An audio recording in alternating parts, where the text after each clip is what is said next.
2 mark का एक ऐसा क्वेश्चन करने वाले हैं जो 110% आपके एग्जाम में आएगा ही आएगा। हेलो एवरीवन, मैं आप सभी के लिए लेकर आया हूं क्लास 10th की एक कंप्लीट रिवीजन सीरीज, जहां पर हम कंप्लीट करने वाले हैं क्लास 10th के सारे चैप्टर, कॉन्सेप्ट्स, जितनी वैरायटी के क्वेश्चंस हैं उन सबको हम कवर करेंगे और एग्जाम में कौन कौन से क्वेश्चंस पूछे जाते हैं उन पर हमारा काम होगा। हम मेहनत करेंगे उन टॉपिक्स को लेकर जो मोस्ट एक्सपेक्टेड हैं, जो एग्जाम में लगभग समझिए कि आ ही रहे हैं। हम उन सारे क्वेश्चंस पे मेन फोकस करने वाले हैं और आज की क्लास में हम पढ़ेंगे क्लास 10th का चैप्टर नंबर 2 जो कि है पॉलिनोमियल्स। आपको करना कुछ भी नहीं है, जो ये मैं सीरीज लेकर आया हूँ आपके लिए 10th क्लास के बच्चे बोर्ड एग्जाम से पहले एक बार सारे वीडियोस को एक बार अगर आप देख लेंगे और उसमें बताए गए तरीकों से कुछ सीख लेंगे, मेरे दिए गए इंस्ट्रक्शंस को अगर आप फॉलो कर लेंगे, डेफिनेटली बहुत अच्छा स्कोर करेंगे आप लोग। उम्मीद करता हूँ आप सभी को वीडियो पसंद आएगी और बहुत कुछ सीख कर जाएंगे इस वीडियो से। चलिए स्टार्ट करते हैं क्लास 10th का चैप्टर नंबर 2 जिसका नाम है पॉलिनोमियल्स। पॉलिनोमियल्स जो कि क्लास 10th का चैप्टर नंबर 2 है, जहां पर पहला कॉन्सेप्ट आता है जिसे हम जीरोज ऑफ पॉलिनोमियल कहते हैं। देखिए इस वीडियो को शॉर्ट रखना है, कई वैरायटी के क्वेश्चंस हमें कवर करने हैं एक वीडियो में, इसीलिए वो बेसिक्स जो है वो सब आप लोगों ने पढ़ रखे हैं क्लास 8th में, क्लास 9th में। मोनोमियल, बाइनोमियल, ट्राइनोमियल या लीनियर पॉलिनोमियल, क्वाड्रेटिक पॉलिनोमियल या क्यूबिक पॉलिनोमियल, ये सारी चीज़ें हम लोगों ने पहले पढ़ ली थी। अब जो हम पढ़ने वाले हैं बच्चों, वो मेन क्लास 10th के पर्सपेक्टिव से कॉन्सेप्ट और एग्जाम पर्पज से क्या इंपॉर्टेंट है हम उस पर डिस्कस करेंगे। तो सबसे पहले हमारे सामने टॉपिक आ जाता है जिसका नाम है जीरोज ऑफ क्वाड्रेटिक पॉलिनोमियल। देखिए जीरो ऑफ पॉलिनोमियल का कॉन्सेप्ट आइए हम समझते हैं। फॉर एग्जांपल हमारे पास एवरीबॉडी एक पॉलिनोमियल है, लेट्स सी के एक पॉलिनोमियल है मेरे पास x+3। ये एक लीनियर पॉलिनोमियल है, ठीक है। इस पॉलिनोमियल में x की क्या वैल्यू हो कि इस पॉलिनोमियल की ओवरऑल जो वैल्यू है वो 0 हो जाए। x की जगह क्या रखा जाए कि ये पूरा पॉलिनोमियल 0 बन जाए, x की उस वैल्यू को 0 कहा जाता है। फॉर एग्जाम्पल अगर हमसे कहा जाए find the zero of the polynomial, किसी भी पॉलिनोमियल का जीरो निकालिए, तो हम कुछ भी नहीं करेंगे, लिखेंगे जीरो ऑफ पॉलिनोमियल। उस पॉलिनोमियल को लिखना होता है, इक्वल्स में 0 लगा देते हैं। ये काम हम लोगों ने 9th क्लास में करना सीखा। x+3 = 0, अगर हम इसे ट्रांसपोज करें तो ये हो जाएगा -3, प्लस का 3 इस तरफ जाकर -3 हो जाएगा, तो हमें x की एक वैल्यू मिलेगी, दैट इज x = -3। अब ये जो x की वैल्यू है बच्चों, ये इस पर्टिकुलर पॉलिनोमियल के लिए ये वैल्यू 0 कहलाएगी। मीनवाइल अगर हम x+3 इस पॉलिनोमियल में x की जगह जो वैल्यू हमने निकाली है दैट इज -3, इसे हम पुट करते तो -3 x की जगह -3 + 3 दैट इज -3 + 3 दैट इज 0। यानी इस पॉलिनोमियल में इस x वेरिएबल पे ऐसी कौन सी वैल्यू को पुट करें कि ओवरऑल पॉलिनोमियल 0 हो जाए। पर्टिकुलर उस वैल्यू को किसी भी पॉलिनोमियल का 0 कहा जाता है। हम लोगों ने क्लास 9th में किसी पॉलिनोमियल के 0 निकालना सीखा था। ये जो तरीका है ये लीनियर पॉलिनोमियल के 0 निकालने का तरीका है, जो कहता है कि किसी भी पॉलिनोमियल के अगर 0 निकालने हैं तो सिंपली लिखिए जीरोज ऑफ पॉलिनोमियल और उसे 0 से कंपेयर कर दीजिए। कंपेयर करके सारी चीज़ों को ट्रांसपोज करेंगे, जो भी वेरिएबल है उसकी वैल्यू आ जाएगी, वो पॉलिनोमियल का 0 कहलाएगा। लेकिन हम जो है बच्चों, हम पढ़ाई कर रहे हैं क्लास 10th की, और क्लास 10th में जो हमें पढ़ना है वो सिर्फ जीरोज ऑफ पॉलिनोमियल के बारे में नहीं पढ़ना, बल्कि जीरोज ऑफ क्वाड्रेटिक पॉलिनोमियल के बारे में बात करनी है। क्वाड्रेटिक पॉलिनोमियल क्या है पहले तो ये समझ लीजिएगा। तो क्वाड्रेटिक पॉलिनोमियल उन पॉलिनोमियल को कहा जाता है जो कि ax² + bx + c के फॉर्मेट में होते हैं। ये किसी भी क्वाड्रेटिक पॉलिनोमियल का स्टैंडर्ड फॉर्म है।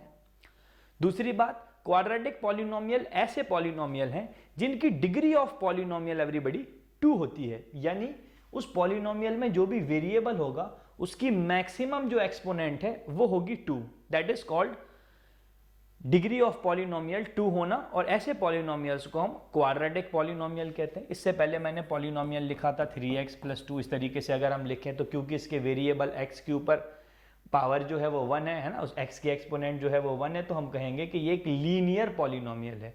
जिनकी डिग्री ऑफ पॉलिनोमियल 1 होती है वो लीनियर कहलाते हैं, जिनकी डिग्री ऑफ पॉलिनोमियल 2 होती है वो क्वाड्रेटिक, और जिनकी डिग्री जो है वो 3 होती है वो क्यूबिक कहलाते हैं। ये भी हमने 8th क्लास में पढ़ा था। तो ax² plus bx plus c, इस स्टैंडर्ड इस फॉर्मेट में अगर कोई पॉलिनोमियल हमें मिले ax² plus bx plus c, अगर इस तरीके से कोई पॉलिनोमियल लिखा है मतलब कि वो क्वाड्रेटिक पॉलिनोमियल है, जैसे 2x² प्लस 3x माइनस 5, ये एक क्वाड्रेटिक पॉलिनोमियल है जो हमारे हो सकता है किसी पॉलिनोमियल में 3x² प्लस 5 ऐसी कंडीशन भी हो, तो हम इसे भी क्वाड्रेटिक पॉलिनोमियल ही कहेंगे क्योंकि डिग्री ऑफ पॉलिनोमियल 2 है। ऑल्दो बी वाली टर्म जो है, बी वाली टर्म वो यहाँ पर प्रेजेंट नहीं है, बी वाली टर्म 0 है, इसलिए बी वाली टर्म जो है bx यहाँ पर प्रेजेंट नहीं है। हो सकता है कोई ऐसा बोल दे हमसे 5x² माइनस 3x, हाँ ठीक है, ये भी जो है वो एक क्वाड्रेटिक पॉलिनोमियल है क्योंकि डिग्री ऑफ पॉलिनोमियल 2 है। हो सकता है कहीं पर बात आ जाए 3x माइनस 5, ना, ये क्वाड्रेटिक पॉलिनोमियल नहीं है क्योंकि यहाँ पर वेरिएबल की एक्सपोनेंट जो है वो 2 नहीं है। ओके, आगे बढ़ते हैं। जीरोज ऑफ पॉलिनोमियल को समझ लेने के बाद आइए एक 1 मार्क का क्वेश्चन जो एग्जाम में बार बार पूछा जाता है, हमारी बुक में दिया हुआ है। इस बात को समझने से पहले, इस बात को पढ़ने से पहले मैं बस आपको एक बात बताना चाहता हूं कि अगर हमारे पास कोई पॉलिनोमियल लीनियर पॉलिनोमियल की शक्ल में है, जैसे 3x प्लस 2, तो इसमें जो है वो ओनली 1 0 होगा। यहां पर आपसे कहूं कि इस पॉलिनोमियल के 0 निकालो, ये भी बोलोगे हाँ सर ट्रांसपोज कर देंगे, 0 से कंपेयर करेंगे, इसे ट्रांसपोज कर देंगे, x की जो वैल्यू आएगी हम कहेंगे वो इस पॉलिनोमियल के लिए 0 है, उस वैल्यू को अगर इस पॉलिनोमियल में हम पुट करते हैं तो ओवरऑल वैल्यू 0 हो जाएगी। ये बात हम सभी लोगों ने अभी भी थोड़ी देर पहले सीखी। जो लीनियर पॉलिनोमियल्स होते हैं बच्चों, उनमें नंबर ऑफ जीरो सिर्फ एक ही होता है, यानी x की एक ही वैल्यू पॉसिबल है जिस पर इस पूरे पॉलिनोमियल की वैल्यू जो है वो 0 होने वाली है। अगर हम बात करें एक क्वाड्रेटिक पॉलिनोमियल की, तो क्वाड्रेटिक पॉलिनोमियल में कितने 0 होते हैं, तो हमें पता चलता है कि देयर आर 2 zeros, यानी इस x की ऐसी 2 पॉसिबल वैल्यू होंगी जिनको इस पॉलिनोमियल में पुट करने पर हमें ओवरऑल वैल्यू जो है वो 0 मिल जाएगी। So there are 2 number of zeros in quadratic polynomial. और वहीं पर अगर कोई हमसे कहे क्यूबिक पॉलिनोमियल है तो हम कहेंगे there are 3 number of zeros. पता ये चलता है कि जितनी डिग्री ऑफ पॉलिनोमियल होगी उतने नंबर ऑफ जीरोस यहां पर हमें देखने मिल जाते हैं। अब एक क्वेश्चन हमारे सामने है जहां पर हमसे on the basis of graph पूछा है कि बताइए कितने नंबर ऑफ जीरोस होंगे। On the basis of degree of polynomial तो हमने ये बात सीखी, जितनी डिग्री ऑफ पॉलिनोमियल होगी उतने नंबर ऑफ जीरोस हमें टिक लगा देना है। लेकिन अगर एक ग्राफ आए हमारे सामने और ग्राफ में कहा जाए कि ग्राफ देखकर बताइए, आइए चलिए ग्राफ से इसे सॉल्व करना सीखते हैं। बड़ा इजी सा क्वेश्चन है जहां पर कहा गया है कि y is equals to px, यानी जो y एक्सिस है वो रिप्रेजेंट कर रही है px यानी किसी पॉलिनोमियल को जिसके अंदर वेरिएबल x है। एक ग्राफ दिया हुआ है मैं फर्स्ट में, तो मैं बस इतनी कहूंगा आपसे कि आपको देखना है, हमें करना बस ये है एवरीबॉडी, हमें देखना है कि x एक्सिस पर ये जो ग्राफ है ये कितनी जगह इंटरसेक्ट कर रहा है। हमें दिखाई दे रहा है कि एक जगह इंटरसेक्ट कर रहा है, इसका मतलब यहां पर कितने जीरो हैं, तो बच्चों 1। इस वाले ग्राफ में जो ग्राफ रिप्रेजेंट कर रहा है उससे हमें पता चलता है number of zero there is only 1 0। Okay, अगर मैं यहां पर देखूं x एक्सिस में कितनी जगह इंटरसेक्शन हो रही है, तो 2 बार ये ग्राफ x एक्सिस को कितनी जगह कट कर रहा है, ये है x एक्सिस, और x एक्सिस को ये वाला ग्राफ जो है वो 2 टाइम्स कट कर रहा है, तो हम कहेंगे there are 2 number of zeros, 1 2 3 number of zeros हो जाएंगे यहाँ। अब आप देखकर बता सकते हैं ओनली 1, y एक्सिस से इसका कोई लेना देना नहीं है, हमें सिर्फ x एक्सिस पर देखना है 1 0। Okay, 1 2 3 4 number of zeros, right. बात यह है कि ऐसा कैसे बता सकते हैं आप, ऐसा कैसे कह सकते हैं, तो जरा सुनिए एवरीबॉडी, क्योंकि यहाँ कहा गया है y is equals to px, यानी ये जो ग्राफ है ये एक पॉलिनोमियल को बता रहा है, और px पॉलिनोमियल जो है उसकी वैल्यू अगर 0 होगी तो ये जो ग्राफ है ये आकर के लाई करेगा हमेशा और हमेशा इस x एक्सिस पर, क्योंकि हमें पता है कि जब भी कोई पॉइंट कार्टेशियन प्लेन के अंदर x एक्सिस पर लाई करता है तो उसमें x कोऑर्डिनेट तो उसका कुछ भी हो सकता है, लेकिन y कोऑर्डिनेट ऑलवेज क्या होता है बच्चों, 0 होता है। फिर चाहे वो इस तरफ हो, फिर चाहे वो इस तरफ हो, कहीं भी हो, लेकिन हमें पता है कि अगर एक पॉइंट x एक्सिस पर लाई करेगा तो y कोऑर्डिनेट उसका 0 हो जाएगा। और हमें पता चल जाएगा यहाँ से कि अगर हमारा ग्राफ जो है वो x एक्सिस को एक जगह पर इंटरसेक्ट कर रहा है, इसका मतलब ये है कि ये x axis, what is x axis पे इंटरसेक्ट करना, मतलब y is equals to px दिया हुआ है और ये y की वैल्यू जो है वो 0 हो रही है। क्योंकि y की वैल्यू 0 हो रही है, इस जगह पर y कोऑर्डिनेट जो है वो 0 है ना। यहाँ के अगर कोई भी कोऑर्डिनेट होंगे x, 0 होगा हमेशा, ठीक है, x एक्सिस पर आने वाला पॉइंट। तो क्योंकि y की वैल्यू यहाँ पर 0 हो रही है, यानी पूरा पॉलिनोमियल इस पॉइंट पर 0 हो रहा है। और क्योंकि पूरा पॉलिनोमियल 0 हो रहा है, यानी कि एक बार इसकी वैल्यू 0 हुई, फिर देखा दूसरी बार इसकी वैल्यू 0 हुई, यानी कि हम सिर्फ ये देखकर बता सकते हैं कि x एक्सिस पर कितनी जगह कितनी बार इंटरसेक्ट कर रहा है हमारा ग्राफ, और उतने नंबर ऑफ 0 किसी क्वाड्रेटिक पॉलिनोमियल में होंगे। ओके, तो चलिए आगे चलते हैं एवरीबॉडी। आ जाइए, हम 2 मार्क का एक ऐसा क्वेश्चन करने वाले हैं जो 110% आपके एग्जाम में आएगा ही आएगा। ये क्वेश्चन जो है वो लिखा हुआ है कि find the zeros of the, ये पहले टाइप के क्वेश्चंस जो मैंने कहा आपको मैं वैरायटी से क्वेश्चन कराऊंगा, कौन कौन से टाइप के क्वेश्चन आएंगे। पहला टाइप हमने पढ़ा कि find the zeros of the given quadratic polynomial and verify the relationship between the zeros and the coefficient, ठीक है। और आइए हम समझ लेते हैं कि इस क्वेश्चन को करने का तरीका क्या होगा, इस क्वेश्चन को कैसे करना है। बहुत आसान सा क्वेश्चन है जो आपको मार्क दिलाएगा एग्जाम में। देखिए क्वेश्चन है जहां पर कहा है find the zeros of the given quadratic polynomial. इस क्वाड्रेटिक पॉलिनोमियल के जीरोस निकालने के लिए हमसे क्वेश्चन में कहा गया है। किसी भी पॉलिनोमियल के जीरो निकालने का एक तरीका तो हमें पता था कि भाई पॉलिनोमियल लो, जैसे पॉलिनोमियल था x+3, लिखो जीरोस ऑफ पॉलिनोमियल, और बस उस पॉलिनोमियल को जो है वो जीरो से कंपेयर कर दो, ट्रांसपोज करो, वेरिएबल की वैल्यू आ जाएगी, हमारे पॉलिनोमियल के जीरो की वैल्यू आ जाएगी। लेकिन ऐसा करना पॉसिबल है लीनियर पॉलिनोमियल्स के साथ, ऐसा करना पॉसिबल नहीं है क्वाड्रेटिक पॉलिनोमियल्स के साथ। क्योंकि क्वाड्रेटिक पॉलिनोमियल में अगर आप इसे जीरो से कंपेयर करें और ट्रांसपोज करें तो आप पाएंगे कि इसे सिंप्लीफाई कर हम x की डायरेक्टली वैल्यू तो नहीं निकाल सकते हैं। तो इसके लिए तरीका ये है एवरीबॉडी कि हमें दिए गए पॉलिनोमियल को हमेशा और हमेशा फैक्टराइज कर लेना है। हम सभी ने 8th क्लास और 9th क्लास में इस तरीके को सीखा है, नहीं सीखा है, नहीं आता है, कोई बात नहीं, 2 मिनट की बात है, आप सीख जाएंगे। क्वाड्रेटिक पॉलिनोमियल के फैक्टर्स निकालेंगे, उसे फैक्टराइज करेंगे और फैक्टराइज करने के बाद उसके जीरो डायरेक्टली निकल आएंगे। तो हमें जीरो निकालना है, हमारा काम है इस पॉलिनोमियल के जीरो निकालो। क्योंकि ये क्वाड्रेटिक पॉलिनोमियल है तो डायरेक्टली जीरो नहीं निकलेंगे, हमेशा इसके फैक्टर्स हमें करने पड़ेंगे। और आइए इस क्वाड्रेटिक पॉलिनोमियल के फैक्टर्स करने का तरीका आइए हम सब सीखते हैं। ये मेथड जो है, इस मेथड का नाम स्प्लिटिंग दी मिडिल टर्म मेथड है, जिस मेथड के बारे में हम लोग 8th क्लास से पढ़ते हुए आ रहे हैं।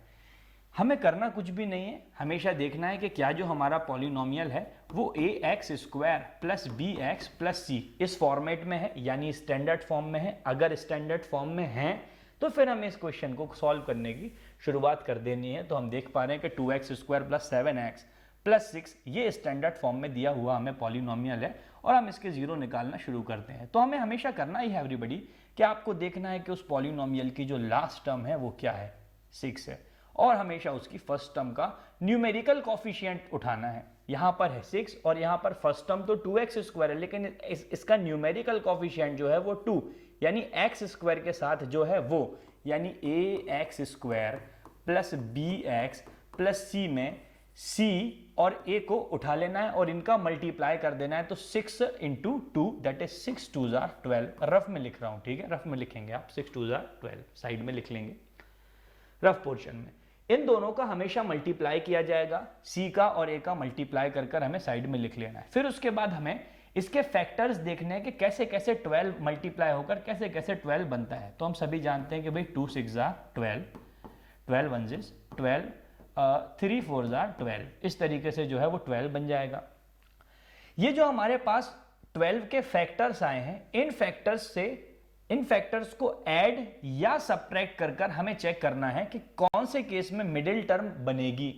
फॉर एग्जांपल 2 इंटू 6 12 होता है। अब ये जो हमारे सामने फैक्टर्स की लिस्ट है, इनको मैं ऐड या सब्ट्रैक्ट कर चेक करूंगा कि क्या इनसे मिडिल टर्म बन रही है। जैसे 2 + 6 8, नहीं, मिडिल टर्म तो 7x है। 6 - 2 4, नहीं होगा। 12 + 1 दैट इज 13, 12 - 1 11, नहीं होगा। 3 + 4 क्या हो जाएगा? 7, बिल्कुल हो जाएगा। तो हम इसे क्या लिखेंगे? हम इसे लिखेंगे 3 + 4, यानी 7 को तोड़ने का, स्प्लिट करने का तरीका हमें इन फैक्टर्स से मिला, जो कि है 3 + 4। क्योंकि ये 7x है इसलिए हम इसे लिखेंगे 3x + 4x।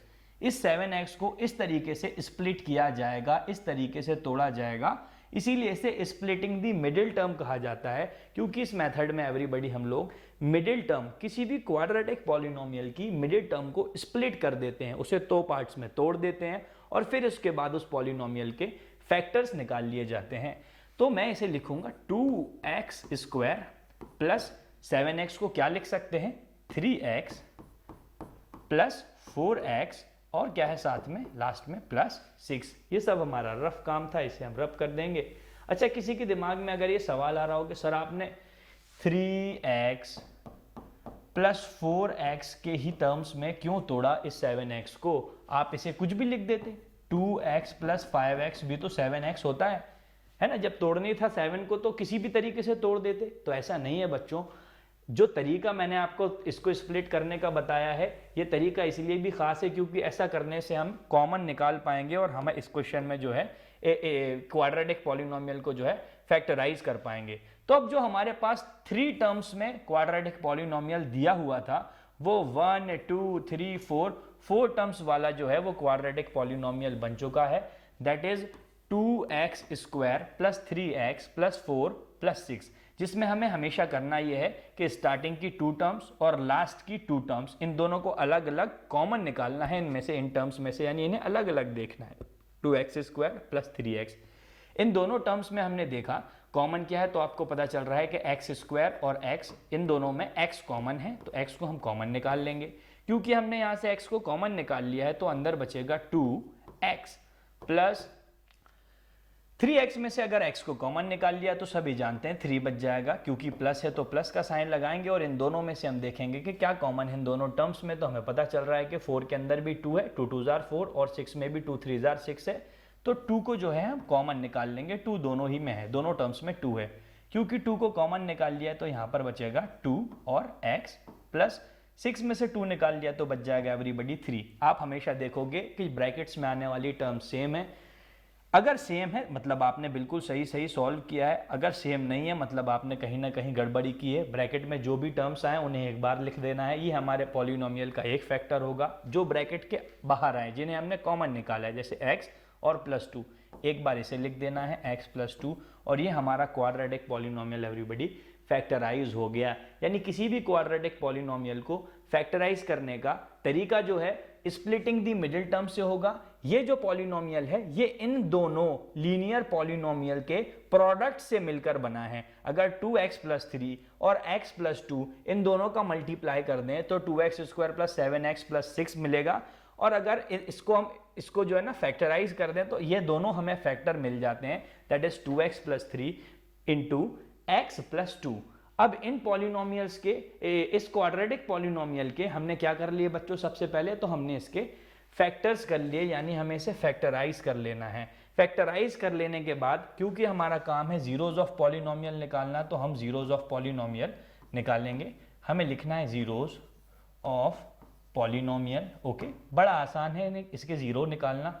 कैसे जीरो निकाले जाते हैं तो देखिएगा, जीरोज ऑफ पॉलिनोमियल लिखने के बाद जो हमारे पास दो फैक्टर आए हैं 2x + 3 और x + 2, इन दोनों ही फैक्टर को हम क्या करेंगे, जीरो से कंपेयर कर देंगे। क्यों कर रहे हैं, अभी हमने देखा था कि लीनियर पॉलिनोमियल के जीरो निकालना तो बड़ा आसान होता है, और क्या हमें ये पॉलिनोमियल फैक्टर्स के फॉर्म में जब इसे हमने लिखा फैक्टराइज करके, तो क्या दो लीनियर पॉलिनोमियल की शक्ल में हमें इसके फैक्टर मिले, और लीनियर पॉलिनोमियल के जीरोस जो हैं वो डायरेक्टली निकाले जा सकते हैं। तो एक बार सिर्फ करना यह है कि जीरोस ऑफ पॉलिनोमियल लिखकर एक फैक्टर को पिक करना है, दैट इज 2x + 3।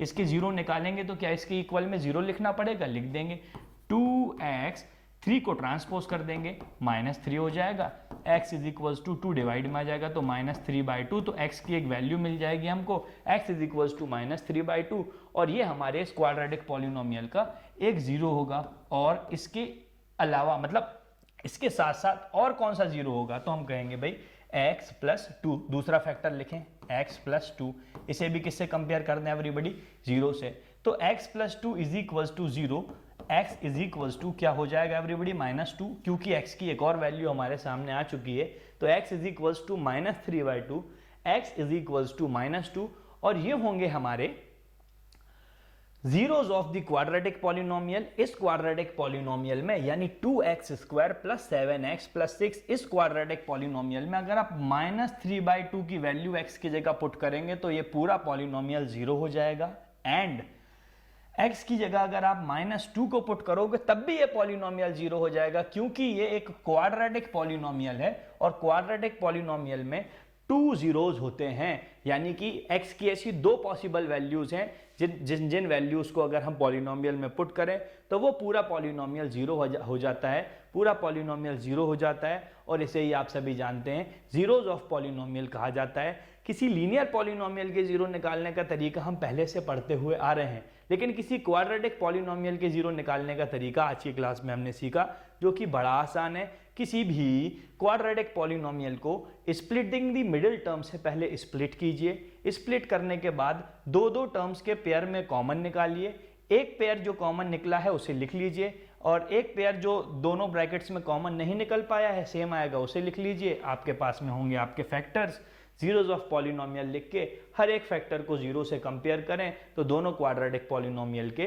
जीरोज हमारे सामने आ जाएंगे, that is x is equals to -3/2 and x is equals to -2।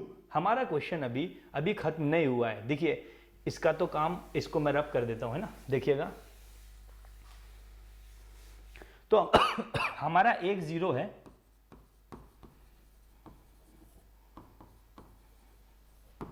Zeros of polynomial में जो एक जीरो हमने निकाला एवरीबडी वो है -3/2, या एक जीरो हमने निकाला दैट इज -2।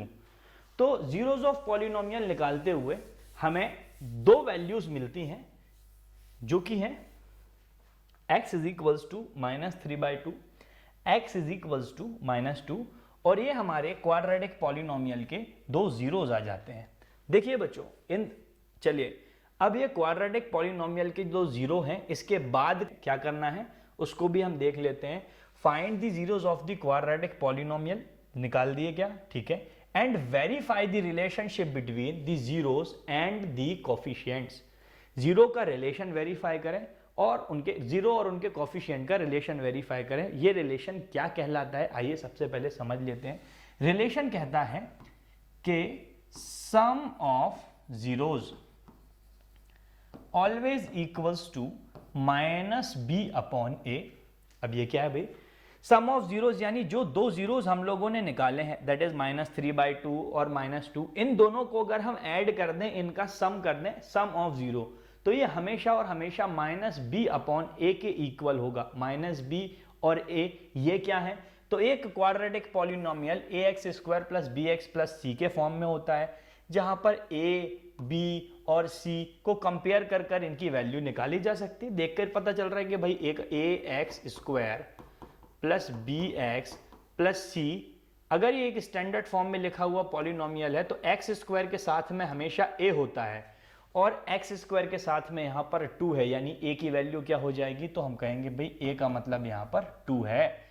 x के साथ में कौन होता है, b होता है, तो x के साथ में कौन है यहाँ 7, यानी b क्या होगा बच्चों यहाँ पर 7 होगा, और c जो है वो अकेला होता है, तो c यहाँ पर क्या हो जाएगा 6 हो जाएगा। ठीक है, ax² plus bx plus c से हमने a, b और c तीनों की वैल्यूज निकाल ली। इन तीनों की वैल्यू आ जाने के बाद हम कहेंगे रिलेशनशिप को वेरीफाई कर रहे हैं ना, लिख देंगे हम कि verifying the relation sum of zeros हमेशा और हमेशा -b/a के इक्वल होता है। हम कहेंगे सम ऑफ जीरो यानी दोनों जीरोज का सम, सॉल्व करते हुए एक जीरो को हम अल्फा मान लेते हैं -3/2, और एक जीरो को हम बीटा मान लेते हैं दैट इज -2। आप ना भी माने डायरेक्टली करें तब भी काम चल जाएगा। सम ऑफ जीरो यानी दोनों जीरो का सम। अब भाई एक जीरो कितना है -3/2, दूसरा जीरो कितना है -2। इन दोनों जीरोस को अगर मैं ऐड करूं दैट इज -3/2 प्लस एक जीरो लिखा प्लस ऐड करना है, सम करना है, दूसरा जीरो दैट इज -2, तो यहां पर मैं लिख दूंगा -3/2 plus -2 is equals to that is -b/a। Okay, क्योंकि b की वैल्यू क्या है 7 है, तो हम पहले माइनस लगाएंगे और लिखेंगे -7/a कितना है एवरीबडी 2। चलिए इसे सिंप्लीफाई करते हैं, -3/2 प्लस माइनस क्या होगा माइनस इज इक्वल्स टू -7/2 के होना चाहिए। इसे सिंप्लीफाई कर देंगे तो ये हो जाएगा हमारे पास -3 -4/2 इज इक्वल्स टू -7/2, है ना। जो आपको पता है तरीका जैसे सॉल्व करते हैं उसी तरीके से, तो that is -7/2 is equals to -7/2, और हमें पता चला कि LHS RHS की इक्वल है, यानी कि जो दोनों जीरोस का सम है, सम ऑफ जीरो, वो -b/a के इक्वल आ गया है। That is sum of zero is equals to -b/a। Relation verify हुआ है। अच्छा, सिर्फ इतना ही नहीं है रिलेशन एवरीबडी, इसके बाद रिलेशन है that is product of zeros. Product of zero वो क्या होता है, तो वो हमेशा होता है C/A, यानी जो दो जीरोस हमने निकाले हैं उन दोनों जीरोस का प्रोडक्ट। अगर हम यहाँ पे सिंबलिकली करते तो हम कहते हैं alpha plus beta is equals to -b/a, और यहाँ पर हम कह देंगे alpha into beta is equals to C/A, दोनों जीरो का प्रोडक्ट। तो एक जीरो क्या है -3/2 इंटू दूसरा जीरो क्या है एवरीबडी -2। ठीक, इन दोनों का प्रोडक्ट करना है जो किसके बराबर होगा C/A। C कितना है 6/A कितना है 2। ओके, कैंसिल कर देंगे तो हमें मिलेगा 3, और यहाँ पर अगर मैं -2 से -2 कैंसिल करूँ, माइनस माइनस प्लस, तो 3 इज इक्वल्स टू 3 हो जाएगा। हाँ, लास्ट में हम लिख देंगे कि यस रिलेशन इज वेरीफाइड। तो ये एक पैटर्न का क्वेश्चन जो है वो 110% आपके एग्जाम में आने ही आने वाला है, जहां पर किसी भी क्वाड्रेटिक पॉलिनोमियल के जीरो निकालना, उसके रिलेशन को वेरीफाई करना हमसे आना चाहिए। क्वाड्रेटिक पॉलिनोमियल को कैसे फैक्टराइज करेंगे, उसके कैसे जीरो निकालेंगे, ये सब अभी तक हमने सीख लिया है। अब आइए देखते हैं कि इसमें और किस किस तरीके के क्वेश्चन हमें देखने मिलेंगे और कौन कौन सी वैरायटी देखने मिलती है। सो बढ़ते हैं आगे। ओके, एक और क्वेश्चन बुक का ही क्वेश्चन है हमारी, ठीक है, NCERT का question everybody. 4s² - 4s + 1, question same, find the zeros, verify the relation. Okay, तरीका वही भाई, क्वाड्रेटिक पॉलिनोमियल है, ओके है, स्टैंडर्ड फॉर्म में है, ax² + bx + c। हाँ, स्टैंडर्ड फॉर्म में है। तरीका लगा दीजिए, सबसे पहले फैक्टराइज करेंगे। फैक्टराइज कैसे करते हैं, स्प्लिटिंग द मिडिल टर्म का इस्तेमाल करके। Last term that is 1, first term that is 4, 1 का 4 में मल्टीप्लाई किया, मैं रफ साइड लिख लेता हूं भाई, 4 आया, 4 1 इज 4, ठीक है। इसको फैक्टराइज करना है, देखना है कि कैसे कैसे 4 बनता है। तो हमें पता चला कि 2 2s are 4 होता है, या 4 1s are 4, इसके अलावा कोई और कंडीशन नहीं है। इनको ऐड या सब्ट्रैक्ट करके मिडिल टर्म आनी चाहिए, तो मैंने ऐड किया, दैट इज 2 + 2, आ गया क्या 4, बिल्कुल आ गया। इसीलिए ये क्वेश्चन करा है क्योंकि यहाँ पर मिडिल टर्म में माइनस का साइन है, और जब कभी भी आप स्प्लिटिंग दी मिडिल टर्म के लिए ये तरीका लगाएं और आप ऐसे लिखें फैक्टर्स को ऐड करके 2 + 2, और मिडिल टर्म में कभी अगर माइनस का नेगेटिव का साइन आता है तो आपको करना कुछ भी नहीं है। अभी हम इसे क्या लिखते हैं, हम इसे लिखते हैं 2s + 2s, 4s की जगह लिखते हैं ना 2s + 2s, क्योंकि यहाँ पर नेगेटिव साइन है तो हमेशा हमें इनके साइन को चेंज कर देना है। यानी 2s और 2s क्या ये दोनों प्लस के हैं, तो प्लस का 2s हो जाएगा माइनस का 2s, और प्लस का 2s हो जाएगा माइनस का 2s, यानी कि हम -4s की जगह लिखेंगे -2s - 2s। मान लीजिए यहाँ पर आप लाए होते -2s + 3s फॉर एग्जाम्पल, तो हम क्या करते, क्योंकि मिडिल टर्म में माइनस का साइन है तो हम साइन बदल देते, -2s हो जाता प्लस का 2s, +3s हो जाता माइनस का 3s। कहने का मतलब ये है कि सारी प्रोसेस सेम रहेगी। फैक्टर्स को ऐड करके या सब्ट्रैक्ट करके देखेंगे आप कि किन कंडीशंस में मिडिल टर्म मिल रही है, जो भी कंडीशन आपको मिले उस कंडीशन को पुट करना है। लेकिन अगर मिडिल टर्म में माइनस का साइन है, मिडिल टर्म नेगेटिव है, तो आपको उस कंडीशन उस केस में जो है ना साइन को चेंज कर देना है। प्लस है तो माइनस कर देंगे, माइनस है तो प्लस कर देंगे। तो हमें पता चला कि हम इसे क्या लिख सकते हैं, 4s² minus 2s minus 2s plus 1, और अब starting two terms ending two terms में से कॉमन निकालना है। तो चलिए देख लेते हैं क्या कॉमन होगा। 4s² माइनस 2s में से 2s डायरेक्टली कॉमन दिखाई दे रहा है, 4 में 2 है और 2 तो यहाँ पर है, यानी 2 कॉमन होगा, और दोनों में s है तो 2s कॉमन आ जाएगा। 4s² में से 2 और s को निकाल लेने के बाद हमें मिलेगा 2, और क्योंकि s को कॉमन निकाल लिया है तो बचेगा s, माइनस 2s को ही पूरा कॉमन निकाला है तो यहाँ पर कुछ भी नहीं बचेगा, तो 1 बचेगा, सभी जानते हैं। अब यहाँ पर जो भी साइन हो हम वो लगाते हैं कॉमन के साथ में, तो माइनस था तो माइनस साइन लगाया, और इन दोनों टर्म में देखा 2s और 1 में तो कुछ भी कॉमन नहीं है, कुछ भी कॉमन नहीं होता है तो हम 1 को कॉमन ले लेते हैं। जब हम 1 को कॉमन ले लेते हैं तो बाद की टर्म एज इट इज लिखी जाती है, क्योंकि 1 ही कॉमन निकाले, भाई 1 तो सबके साथ में मल्टीप्लाई में, या 2 × s × 1 लिखा है तो 1 उठा लिया, तो तब भी 2s बचेगा। क्योंकि हम जब कभी भी नेगेटिव साइन को कॉमन निकालते हैं, ये क्वेश्चन इसलिए भी मैंने आपको करवाया ताकि ये केस भी आपको बता सकूं, जब कभी भी हम हमारे 1 2 3 थर्ड टर्म में जो है ना वो माइनस का साइन हो और हम कॉमन निकालेंगे तो ऑटोमेटिकली यहाँ पर माइनस का साइन जो है वो कॉमन के साथ में बाहर आएगा। क्योंकि हम नेगेटिव साइन कॉमन निकाल चुके हैं तो करना ये होता है कि बाद में जो प्लस है वो प्लस की जगह प्लस ना लगाकर आपको इस साइन को चेंज करना पड़ेगा। अगर आप नेगेटिव साइन को कॉमन निकालते हैं, इन दोनों में माइनस का साइन पहले लगता है, और माइनस के साथ में कोई टर्म अगर कॉमन निकाली जाती है एवरीबडी, तो हमेशा और हमेशा अगला साइन जो है वो चेंज कर दिया जाएगा। यानी प्लस है तो माइनस लगा देंगे, और अगर माइनस होता तो मैं प्लस लगा देता, क्योंकि मैंने माइनस साइन को कॉमन निकाल लिया है। एक बार लिख देंगे 2s माइनस 1, जो कि दोनों ब्रैकेट में सेम है, यानी हाँ हमने सही किया है, और 2s माइनस 1 जो अलग से आए हुए हैं वो, और ये हो गया हमारा। सभी जानते हैं ए स्प्लिटिंग द मिडिल टर्म से हमने इस क्वाड्रेटिक पॉलिनोमियल को फैक्टराइज कर दिया। इस क्वाड्रेटिक पॉलिनोमियल को फैक्टराइज कर देने के बाद 2s माइनस 1 2s माइनस 1 करने के बाद अब हमें निकालने इसके जीरोज ऑफ पॉलिनोमियल, और क्योंकि हमने इसे फैक्टराइज कर दिया है तो इसके बाद हम लिखेंगे zeros of polynomial.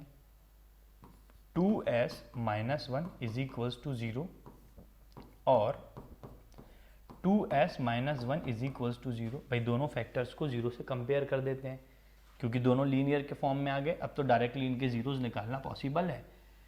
2s minus 1 इधर चले जाएगा बच्चों, प्लस 1 हो जाएगा, s इज इक्वल्स टू आ जाएगा 1/2, और सिमिलरली माइनस 1 इधर चले जाएगा, है ना, तो ये भी हो जाएगा s is equals to 1/2। s की जो दो वैल्यू हैं यहाँ पर सेम आ रही हैं, कोई बात नहीं। एक वैल्यू को हम मान लेंगे अल्फा, एक वैल्यू को हम मान लेंगे beta, that is 1/2। Alpha is equals to 1/2, beta is equals to 1/2, और जीरोज ऑफ पॉलिनोमियल जो है वो ये हमारे निकल कर आ गए हैं, दैट इज 1/2 एंड 1/2। इसके बाद एक लास्ट सेगमेंट इस क्वेश्चन का बचता है, that is verifying the relationship. ठीक है, और रिलेशनशिप वेरीफाई करने के लिए हम सब जानते हैं कि सम ऑफ जीरोज जो है एवरीबडी वो हमेशा होता है -b/a के इक्वल।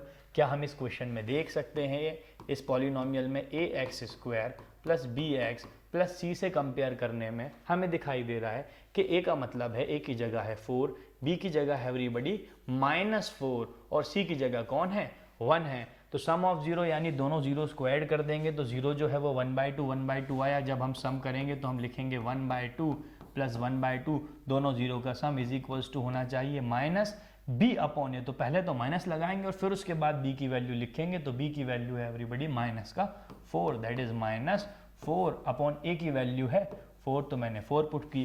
1/2 प्लस 1/2 सभी जानते हैं 1 होता है, माइनस माइनस प्लस हो जाएगा, 4/4 क्या होगा, कैंसिल होकर 1 होगा, वेरीफाई हुआ, 1 is equals to 1। Okay, sum of zero के बाद हम यहाँ पर जो है एवरीबडी वो प्रोडक्ट ऑफ जीरो और वेरीफाई करेंगे।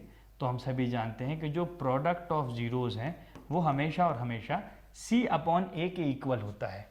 प्रोडक्ट ऑफ जीरो यानी दोनों जीरो का प्रोडक्ट, एक जीरो है 1/2, दूसरा जीरो क्या है 1/2, दोनों का प्रोडक्ट c/a। c कितना है एवरीबडी 1, a कितना है 4, 1/2 into 1/2 that is 1/2 2s are 4 is equals to 1/4, और इसे भी हम कहेंगे कि हाँ हैंस वेरीफाइड, और इस तरीके से हमने 2 नंबर बोर्ड के ले लिए हैं। तो आपको जो क्वेश्चन आएगा बच्चों एग्जैक्टली सेम क्वेश्चन आएगा, इसमें कुछ भी नहीं बदलेगा, एग्जैक्टली सेम क्वेश्चन दिया जाएगा, ठीक है। कंडीशन क्या क्या आ सकती है वो मैंने बता दिया आपको। Find the zero of the polynomial, verify the relationship between the sum of zeros and coefficient. चलिए आगे बढ़ते हैं और देखते हैं और कौन सी वैरायटी के क्वेश्चन हमें यहाँ पर मिल जाते हैं। तो हमारे सामने एक और क्वेश्चन आ गया है जो है 6x² - 7 - 3x। हमें सबसे पहले चेक करना होता है कि क्या ये स्टैंडर्ड फॉर्म में है, और देखकर पता चल रहा है कि x² और यहाँ पर x वाली टर्म नहीं है, यानी कि स्टैंडर्ड फॉर्म में नहीं है, तो इसे पहले स्टैंडर्ड फॉर्म में लिखें। 6x² को 6x² लिखें। क्या हम इन टर्म्स को आगे पीछे लिख सकते हैं, इन्हें रीअरेंज करने में कोई नुकसान नहीं है। -3x को अगर मैं पहले लिख लूँ 7 को जो है ना वो हम लास्ट में लिख दें, तो 6x² - 3x - 7 that is ax² + bx + c के रूप में आ गया। और अब इसके बाद क्या करना है ये आप सभी बहुत अच्छे से जानते हैं। चलिए फटाफट जो है हम आगे बढ़ते हैं। एक और वैरायटी हमारे सामने आ चुकी है क्वेश्चन की, 4u² + 8u। क्वेश्चन सेम है, find the zeros, verify the relation. ऐसे क्वेश्चन को कैसे सॉल्व किया जाए जहां पर ax² + bx + c में c वाली टर्म ही गायब हो। 4u² + 8u तो है, लेकिन इसके बाद में कुछ और नहीं है। कोई बात नहीं, आपको क्या तरीका सिखाया गया है, तरीका ये है एवरीबडी कि किसी भी क्वाड्रेटिक पॉलिनोमियल के निकालने हैं हमें जीरो, और जीरो निकालने के लिए हमें कर देना है उसे फैक्टराइज। तो हाँ, हम इसे फैक्टराइज करेंगे।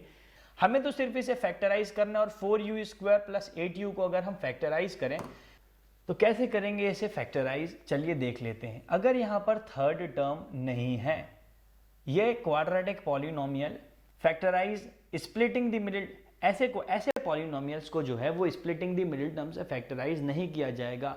क्यों नहीं किया जाएगा? इसीलिए क्योंकि यहाँ पर मिडिल टर्म है ही नहीं। मिडिल टर्म सिर्फ 2 ही टर्म है, 3 टर्म होती तब ना मिडिल टर्म को हम स्प्लिट करते। हमारा काम है जीरोज निकालना, और जीरोज निकालने के लिए हमें करना पड़ेगा फैक्टराइज उस पॉलिनोमियल को। और अगर इस पॉलिनोमियल को फैक्टराइज करें तो 8th क्लास में हमने सीखा था कि भैया फैक्टराइज करने के लिए कॉमन ही तो निकालना पड़ता है, और 2 टर्म है तो 2 टर्म में देख लीजिए दोनों में क्या कॉमन है। तो 4u² + 8u दोनों में हमें दिखाई दे रहा है कि 4u दोनों में प्रेजेंट है, यानी 4u को अगर हम कॉमन निकाल लें तो 4u में से हमने 4u² में से 4u को कॉमन निकाला तो u, प्लस 8u में से 4u को कॉमन निकाला तो मिलेगा 2, यानी एक फैक्टर हो जाएगा हमारा 4u और एक फैक्टर हो जाएगा हमारा u + 2। इसके बाद करना कुछ भी नहीं है, सभी जानते हैं, क्योंकि अच्छा इन दोनों का मल्टीप्लाई करोगे तो ये पॉलिनोमियल मिल जाएगा, और इसे फैक्टर कर हमने 2 फैक्टर के रूप में लिख दिया, दैट इज 4u u + 2। इसके बाद हमारी प्रोसेस चालू हो जाएगी, that is zeros of polynomial. Okay, एक जीरो है 4u, इसे लिखेंगे 0, ओके, और दूसरा फैक्टर है u + 2, इसे लिखेंगे 0। 4u = 0, तो u = 0/4, यानी कि u = 0/something is 0, यानी u की वैल्यू क्या आ गया एवरीबडी? 0 आ गई, ये u है, ठीक है, और ये 4 है, okay. u + 2 that is u = -2 हो जाएगा, और u की वैल्यू आ गई -2, ठीक।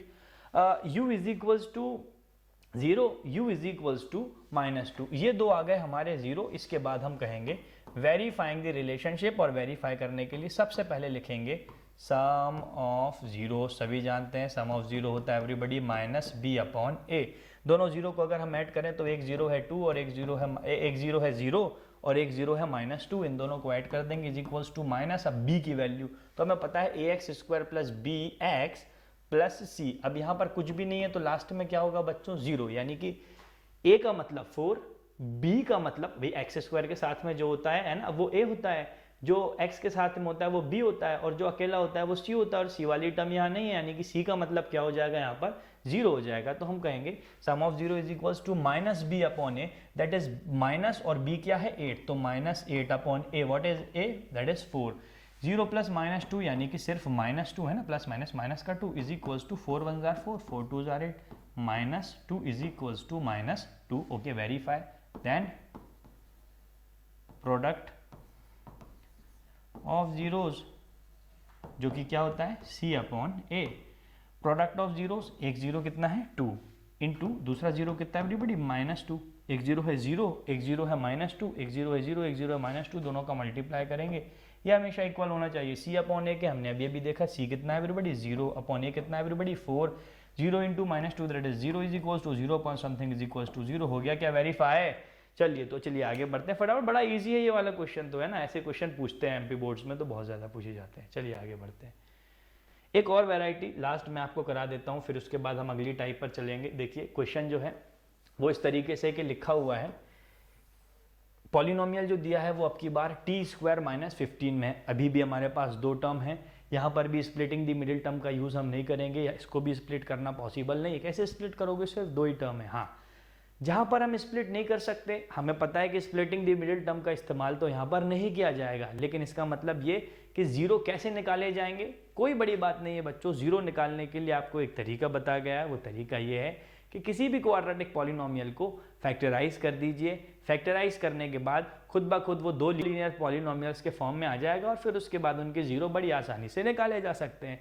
तो कैसे हम इसे हमें करना ये है कि हमें इस पॉलिनोमियल को फैक्टराइज करना है। तो आइए इस पॉलिनोमियल को हम फैक्टराइज कर देते हैं, और यहाँ लिखा है टी स्क्वायर -15। तो इसे फैक्टराइज कैसे किया जाएगा? तो आप फिर से अगर हम पहले की क्लासेस में जाएं तो हमने कहा था कि फैक्टराइज करने के लिए कुछ ना कुछ आइडेंटिटी या कोई ना कोई तरीका लगाया जाता है। जैसे पिछले वाले एग्जाम्पल में हमने देखा था कि डायरेक्टली अगर कॉमन निकल रहा है तो डायरेक्टली कॉमन निकाले, लेकिन टी स्क्वायर -15 में डायरेक्टली कुछ कॉमन नहीं निकाल रहा। कोई ऐसा ना करे कि 1 को कॉमन निकाल दे, है ना, और बोले कि नहीं एक फैक्टर 1 है और एक फैक्टर ये, ऐसा नहीं करना है बच्चों, है ना।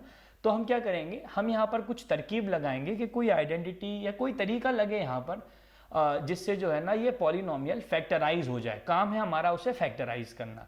अगर यहाँ पर हम देखें तो यहाँ लिखा हुआ है टी स्क्वायर माइनस यहाँ लिखा हुआ है एवरीबडी 15, और अगर हम 15 को √15 का स्क्वायर लिख दें, √15 का होल स्क्वायर। अगर मैं आपसे बोलूँ कि कहीं पे लिखा है 3, और अगर मैं इस 3 की जगह लिख दूँ √3 का स्क्वायर, तो क्या इसका मतलब भी 3 ही होगा? बिल्कुल, √3 का स्क्वायर 3 ही होगा भाई। किसी नंबर में रूट लगाकर स्क्वायर करेंगे तो वही का वही नंबर रहेगा।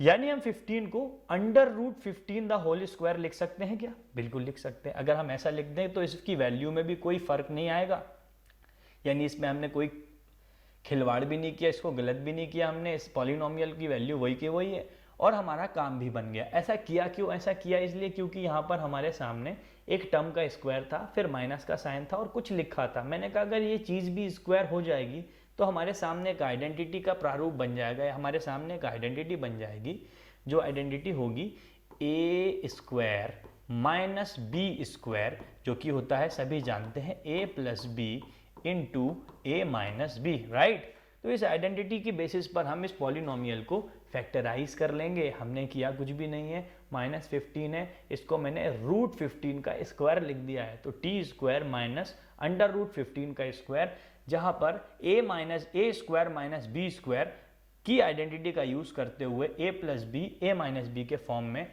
हम इस टी स्क्वायर माइनस √15 के स्क्वायर को लिख सकते हैं। दैट इज टी प्लस √15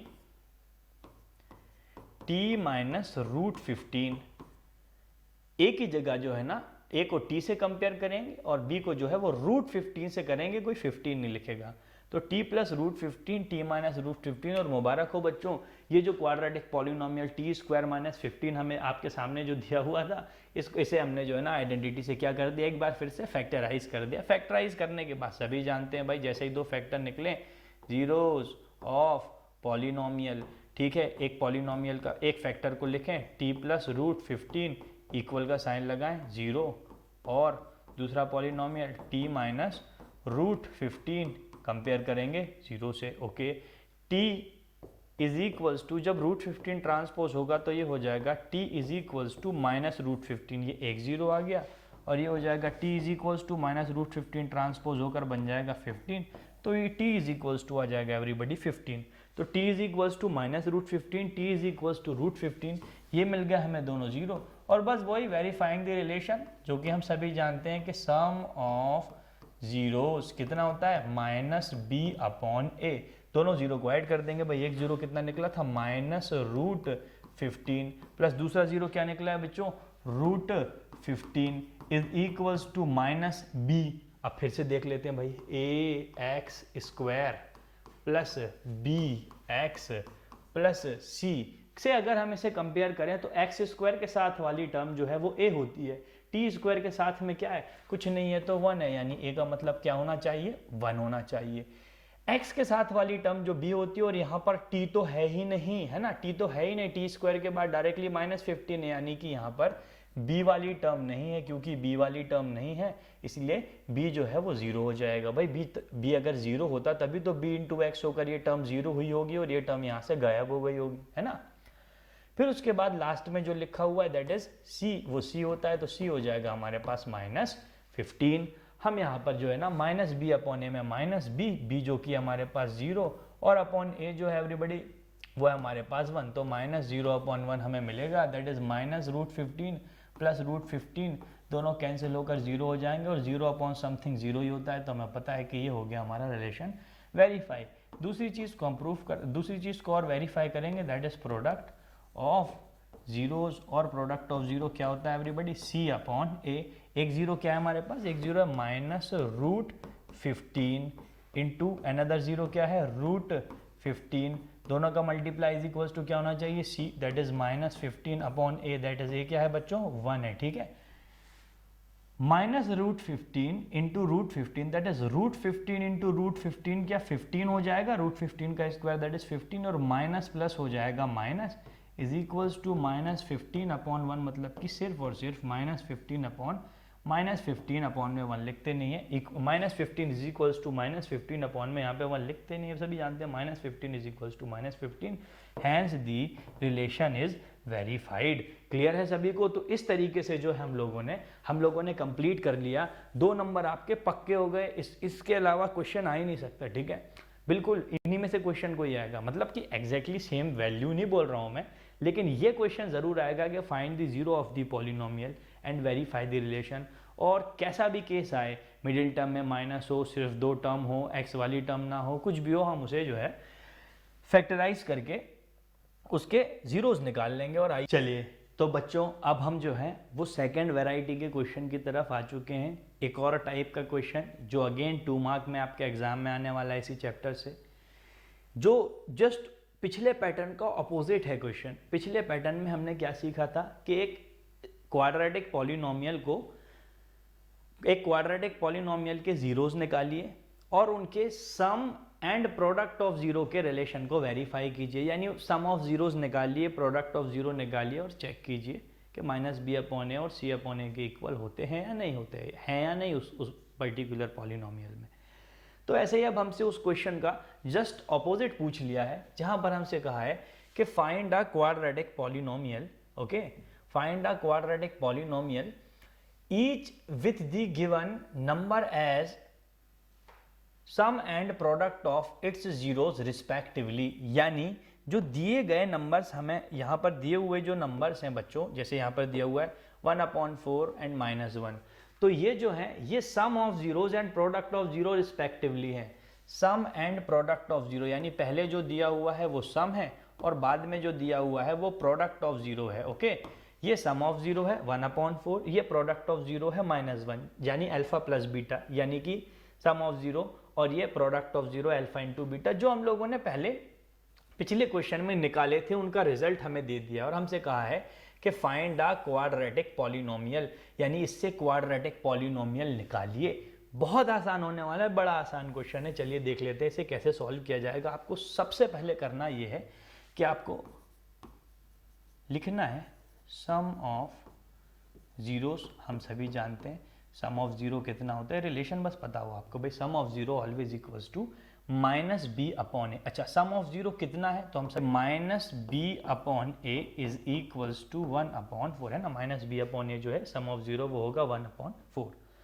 तो करना ये होता है हमें कि a, b और c, इन तीनों की वैल्यू जो है हम अगर निकाल लें तो हम सभी जानते हैं कि ax² plus bx plus c, इस फॉर्म में जो है, इस फॉर्मेट में हमारा एक क्वाड्रेटिक पॉलिनोमियल लिखा जाता है।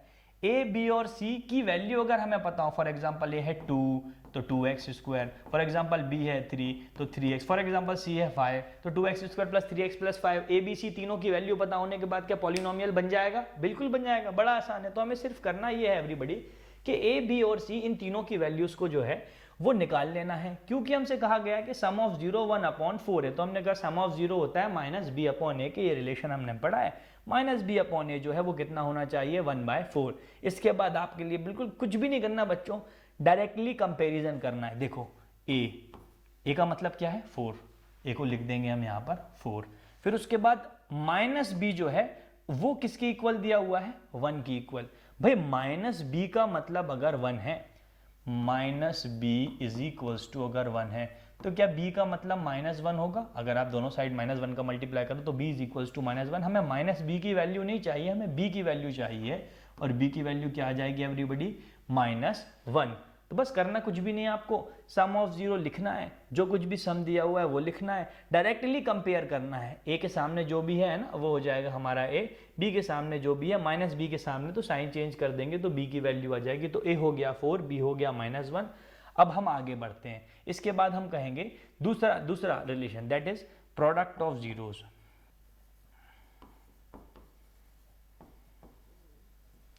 कितना होता है? c/a। भाई प्रोडक्ट ऑफ 0 क्या दिया हुआ है हमारे लिए? तो हम कहेंगे प्रोडक्ट ऑफ 0 जो है वो है -1, ओके। और ये किसके इक्वल होगा? c/a के इक्वल होगा, यानी c/a is equals to -1।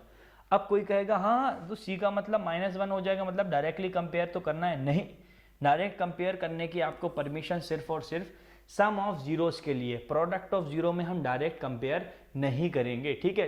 Product of 0 में डायरेक्ट कंपेयर, अरे 2 नंबर मिल रहे हैं सीधे सीधे, आप बिल्कुल परेशान मत होइए, सिर्फ 2 चीजें कर लीजिए। सम ऑफ 0 लिखा, जो भी दिया हुआ है वो लिखा, डायरेक्ट कंपेयर किया, a और b की वैल्यू लिखी।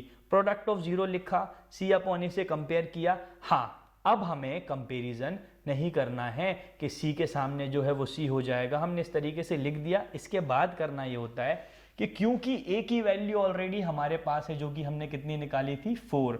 तो इसके बाद हम करते ये हैं कि a की वैल्यू को आपको पुट कर देना है। भाई देखो c/a इज इक्वल्स टू 1 था, तो c/a का मतलब क्या है? 4 इज इक्वल्स टू 1, तो c इज इक्वल्स टू 4 इधर चला जाएगा, तो c की वैल्यू क्या आ जाएगी बच्चों? 4 आ जाएगी। यानी कि a और b की वैल्यू तो डायरेक्टली निकाली जाएगी, लेकिन c की वैल्यू प्रोडक्ट ऑफ 0 में c की वैल्यू डायरेक्टली कंपेयर कर नहीं निकालनी है, बल्कि a की वैल्यू को वहाँ पुट करना है, ट्रांसपोज करना है, और उसके बाद c की वैल्यू निकालनी है, जो कि कितनी आ गई हमारे पास?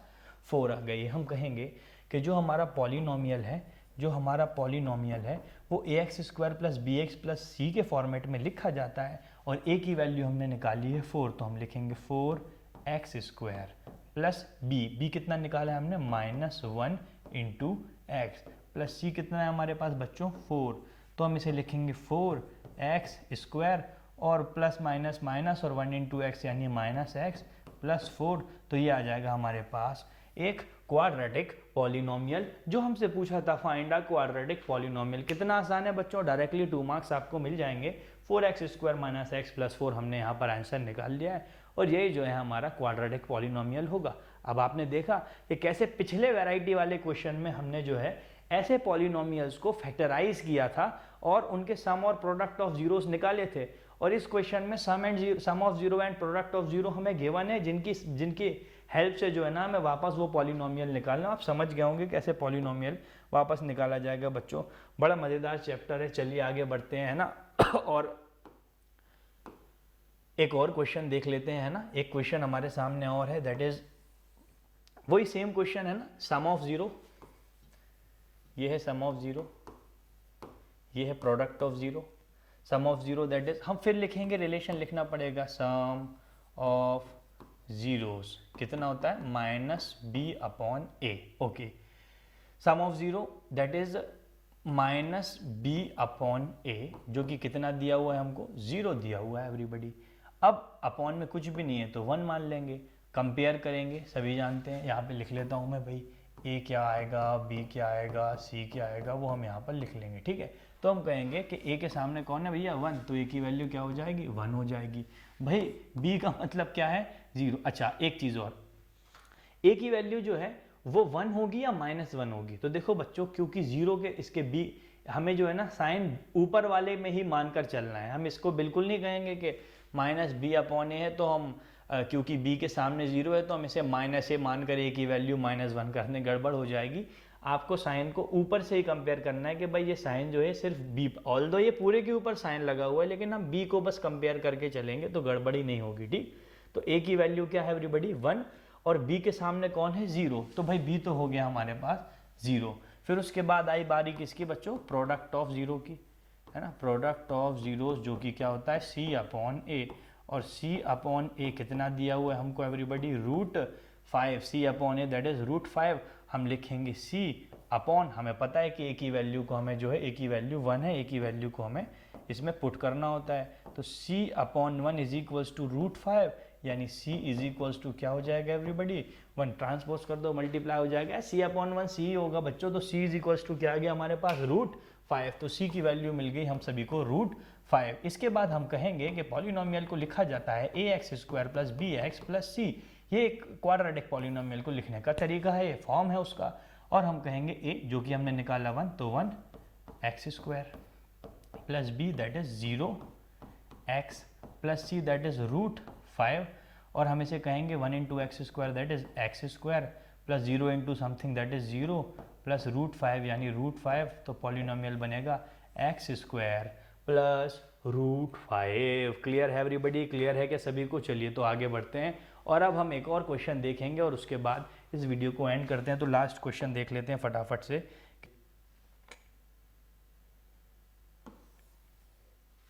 एक और क्वेश्चन जहां पर सम ऑफ 0 है 1 एंड प्रोडक्ट ऑफ 0 भी 1 है। चलिए तो सम ऑफ 0 हम कहेंगे सम ऑफ 0, वही सेम सारी process, some of zeros -b/a। तो -b/a कितना दिया हुआ है बच्चों 1 दिया हुआ है, अपॉन में कुछ नहीं है तो 1 लिख लेंगे। कंपेयर करेंगे तो आप सभी कह देंगे फटाफट कि हाँ जी सर a का मतलब, b का मतलब और c का मतलब क्या है, तो a इज इक्वल्स टू क्या हो जाएगा 1 हो जाएगा। अब क्योंकि -b का मतलब 1 है तो क्या b का मतलब -1 होना चाहिए। बहुत अच्छे। फिर इसके बाद हम कहेंगे प्रोडक्ट ऑफ जीरोस, है ना, तो फटाफट से प्रोडक्ट ऑफ 0 का रिलेशन लिखेंगे, प्रोडक्ट ऑफ जीरोस, और प्रोडक्ट ऑफ 0 का रिलेशन क्या होता है c/a। प्रोडक्ट ऑफ 0 c/a यानी c/a is equals to product कितना दिया हुआ है एवरीबॉडी 1 दिया हुआ है। अब हम कहेंगे c, अब इसके बाद डायरेक्ट कंपेयर नहीं करते हैं, सभी जानते हैं। तो a की वैल्यू क्या है 1, a की वैल्यू को यहाँ पर पुट करेंगे इज इक्वल्स टू 1, c/1 मतलब c, तो c इज इक्वल्स टू क्या हो जाएगा हमारे पास 1। इस वैल्यू को हमेशा इस तरफ लेकर आना है और मल्टीप्लाई करना है, तो c की वैल्यू क्या आ गया हमारे पास 1। पता है सभी को कि ax² plus bx plus c के रूप में किसी क्वाड्रेटिक पॉलिनोमियल को लिखा जाता है। ax² यानी कि 1x² प्लस bx यानी कि -1, है ना, b कितना -1x प्लस c यानी कि 1, तो 1 इंटू x² हो जाएगा x² और प्लस माइनस होगा माइनस और 1 इंटू एक्स हो जाएगा x और प्लस 1, तो x² माइनस x प्लस 1 हमारा जो है वो पॉलिनोमियल आ जाएगा एवरीबॉडी। और कुछ इस तरीके से हमें पॉलिनोमियल को हम इस तरीके से कंप्लीट करते हैं। हम सब ने सीखा कि पॉलिनोमियल में सिर्फ और सिर्फ 3 वैरायटी के क्वेश्चन है बच्चों। पहला क्वेश्चन ग्राफ देखकर या डिग्री ऑफ पॉलिनोमियल देखकर बताइए कि नंबर ऑफ जीरोस कितने होंगे। तो MCQ में ऐसे क्वेश्चन पूछे जाते हैं, हम देखेंगे। हम कहेंगे कि डिग्री ऑफ पॉलिनोमियल 2 है, क्वाड्रेटिक है, 2 जीरोस होंगे, क्यूबिक है, 3 जीरोस होंगे, ओके, लीनियर है तो सिर्फ एक ही जीरो होगा। इसके बाद क्वेश्चन आता है find the zeros of the polynomial.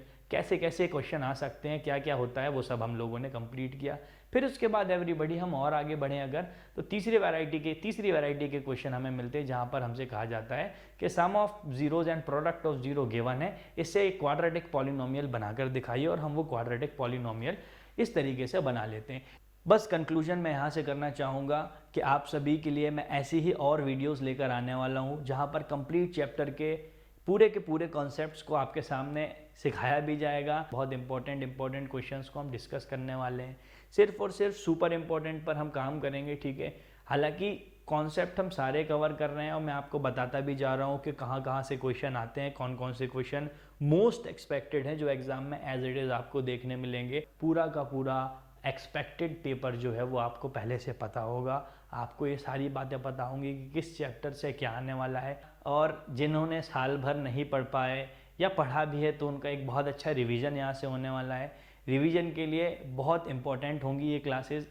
कम से कम टाइम में आपको एकदम क्लासी कंटेंट दिया जाए जिसकी हेल्प से जो है आप बहुत अच्छा स्कोर करें।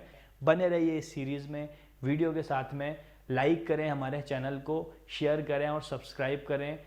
कीप सपोर्टिंग, है ना, शेयर कीजिए, अपने दोस्तों तक पहुंचाइए वीडियो और बने रहिए हमारे साथ। Thank you very much.